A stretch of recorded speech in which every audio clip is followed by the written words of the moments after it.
What's up guys, it's Uchiha Joel bringing you a Set 9 Gohan deck profile. This is the deck I'm going to be using come Set 9. It's really fun, really strong.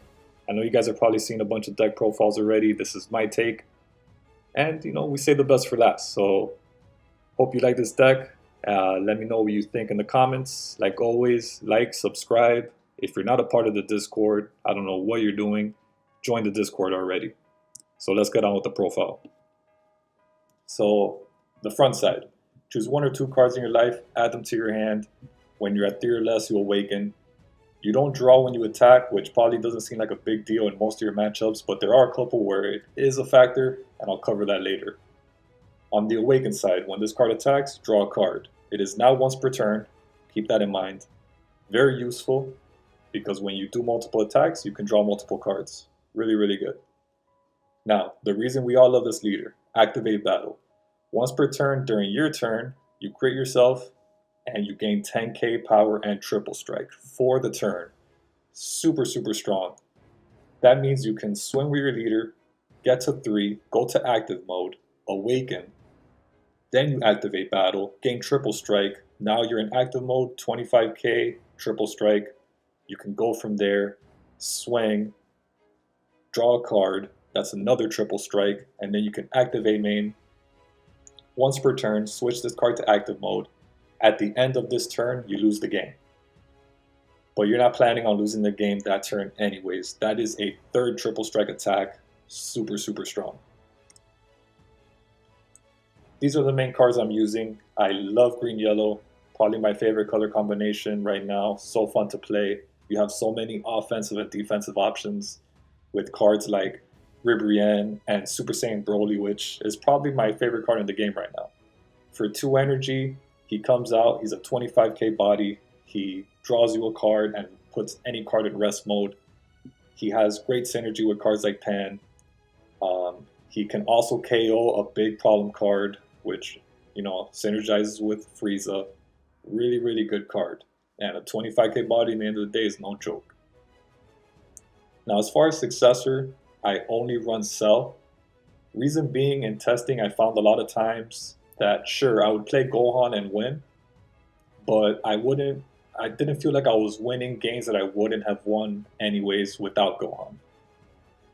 And more often than I'd liked, I would play Gohan, tap 3 energy, get rid of my Broly, which I love Broly, get rid of him and another card, play a Gohan, and he gets dealt with.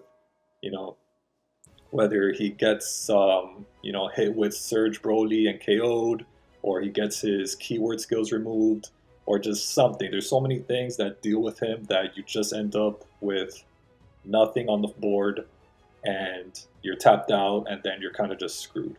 Cell, on the other hand, if they deal with him, whatever, they deal with him. I mean, he has deflect. If they pop him, no big deal. You didn't have to tap any energy for him. So you still have options for defense and offense. So really, really good. We got, some of the cards here, like Dark Temptation Toa. She's really good with this leader. She gives him 5k for the turn, which is really good, especially when you're attacking multiple times. And it rips a card out of your opponent's hand. We got Vegeta the Cruel, one of the best counter plays. KO's a card. And you have a lot of cards that they KO cards on your opponent's side, which brings out Frieza. And Frieza's a free 15k crit. Awesome card. And Pan, she works great with Broly and Cell. Not sometimes, most times you're not going to bring her out for free, but it's not a big deal. If you tap 3 for her, you don't really care, because what you're going to be untapping with her is huge. Probably going to be a Broly. He already rested a card when he came out and drew. He swings for 25k. Then you restand him, you can rest another card, draw another card, swing again, and go from there.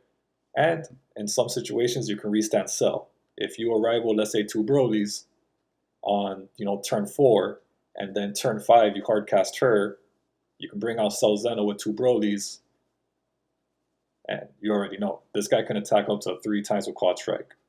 Enough said. These are the extra cards I'm running. Focus Breakthrough and Shocking Death Ball are good because you can use your life to pay for them. Very useful, especially in a deck that you don't really have ways of untapping energy. You gotta make every energy you use count, and this is good because they're free. You got your Fee Kamehameha, awesome card. When your leader's awakened, it gains 15k and critical for the battle. That means you can use your activate battle on your leader, gain 10k in triple strike. You're now a 40k triple strike critical attack for 1 energy. Very, very strong card. And Cells Earth Destroying Kamehameha. I love this card. I'm currently running it at 2 when you see the full list, but I'm still kind of like playing with that. I just love this card so much. You get to choose your leader card or a battle card, and it gets 15k power. And you also get to rip a card out of their hand. That is incredible. If you, let's say, rival a Broly, and then swing with him and use this, that is a 40k attack that just ripped a card out of their hand. And they're not trying to go down to 3. Your Gohan sitting there, you know, waiting for them to get to 3 so you can triple strike them, and then they're getting swung out with cards like this. You're going to start eating away at their hand, and it's not a good time for them. And on defense, it's super plus. If they attack you and they combo cards and, you know, they get up to like 25 or 30 or something like that, you combo this guy and your leader, you're already at 30k for 1 energy, and you rip a card out of their hand. So it's just an all-around amazing card. Some synergies I want you to keep in mind and look out for are here. This is Reboot, Shocking Death Bomb, Vegeta the Cruel. All the cards that you're mostly going to be KOing their cards with, which brings out Frieza. It's free bodies, free pressure, really, really good. And it's just how you're going to apply your pressure. You're not going to be playing cards on your turn offensively, really. You're going to be playing it mostly on their turn, which is really, really good. You're playing on your turn and their turn. That's kind of the name of the game at this point. You know, a lot of decks honestly play more stuff on their opponent's turn than on their own turn. This is one of them. I'm usually on my turn just charging and swinging and then waiting for them to do something so that I can play my stuff. And then this is the main way you're going to be getting out your Cell Zeno early. So keep an eye out for this. If you have this in your hand early, you can bring out Cell on turn 3. How you do this is you play Vegeta the Cruel on turn 2. Then on turn 3, you can rival Broly. If you put yourself at 2 life, you can awaken, play Pan for free. That means you get 2 25k swings with Broly, 15k swing, a 15k swing. If Frieza was in your hand when you KO'd a card with Vegeta, that's a 15k crit attack. Then you can Successor, play Cell, that's a quad strike attack. And you haven't even factored in the attacks with your leader. He probably already got 1 triple strike swing in and potentially has 2 more triple strike swing in. So that's all on turn 3. Really, really strong. And you're going to OTK a lot of people with that play along. So this is the full deck list. You'll see that I have a lot of the 1-drops. They're mostly there for combo power. I mean, your leader wins with big triple strike swings, so it's good to just have a lot of cards that you end up using for combo power anyways. But you can play around with those if you like. I have Yamcha here too for the mirror. Not letting them use offensive beans and stuff like that is really, really strong. Paragus super combo, I mean, don't got to talk about that. Super combo is super strong. And these are some of the pros of the deck. Great hand advantage. That's how I like to play the deck, really. Don't feel like you have to swing, put yourself at 3, awaken, crit a life, and then go for 3 triple strike swings. A lot of times it's really good to just swing, go into active, awaken, maybe not do anything, swing again, and then pass. You're going to gain so many cards on that turn because you just gain 2 cards from your life. You use, let's say, a Cells Earth Destroying Kamehameha to get some of that energy because you're going to flip one anyways. So you rip a card out of their hand, you gain 15k, you awaken, you untap that same energy, draw 2 cards, and you just sit there like, are you going to take this? Are you going to go down to 3? Probably not. So let's say they out combo that, you swing again, you draw, and you just pass. Because now they just wasted so many cards to not go down to 3 or something, and you just drew like 5 new cards. Really, really strong. And then you factor in all of your arrivals and all the stuff you do on their turn.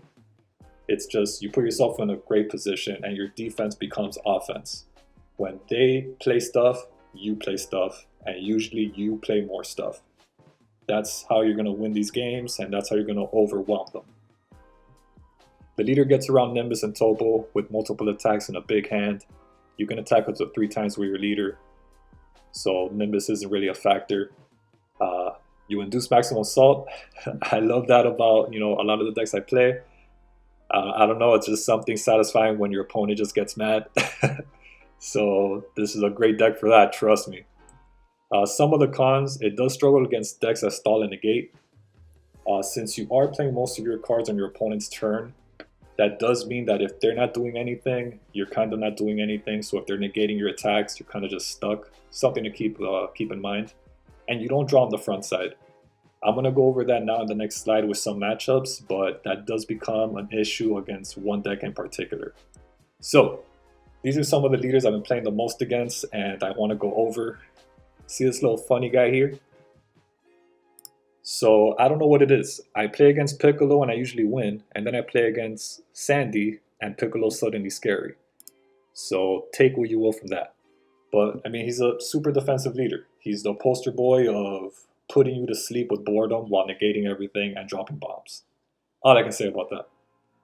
The mirror, I feel like I'm favored in most of the matchups. We have the same game plan except that their battle cards play into my battle cards, so they usually don't really have a board, and I have a lot of cards that are big on the board, so I feel like we usually win that matchup. Surge Coup, that's where I said that not drawing on the front side kind of sucks. He draws on the front side, and he's taking the life that you hit him with. You're only taking the life, so his hand starts ending up being a little bigger than yours. Then you couple in with the fact that he can gain 10k for the entire turn on defense, which completely cancels out your 10k on offense. You have to crit yourself to use it, so that puts you at 2, and now you're in double strike range. He can also use it on offense, but you can't use yours on defense. So you can already see how this becomes kind of tough. And shout out to Brian, they have access to that stupid Zamasu super combo, which really ruins your day. It rests your leader card, so if you swing, go into active mode, get too excited, crit yourself to 2 to gain triple strike, and you plan on going for 3 attacks that turn, they hit you with that and ruin your day. So keep that in mind, don't play into that, that card really hurts. And Cooler, I just have him here because I've been playing against him a lot. It's an easy matchup, honestly. I don't think I've lost to a Cooler once. You don't play anything, they don't play anything, so they aren't gaining advantage, and you're just getting a huge hand. You start playing Toas and just warping her away and not hitting with her. You play Earth's Joint Kamehameha, you hit them with crits, and their hand just gets smaller and smaller, and it gets to the point where they have like 5 cards in their hand and you got like over 10. So easy matchup, don't worry about it. The only 2 matchups you gotta really think about are Piccolo and Surge Coup from what I've seen. And then other decks, honestly, you just run them over with a bunch of triple strikes. Straightforward. That's basically it, guys. That's my deck. Let me know what you guys think. Play it. If you make any changes that you like, let me know, and maybe I make those changes too. If you have any questions, hit me up on Discord or Untap. I'm always happy to help. You can always find me on Untap. I'm on that way too much anyways. So thanks for watching, and I'll see you guys next time.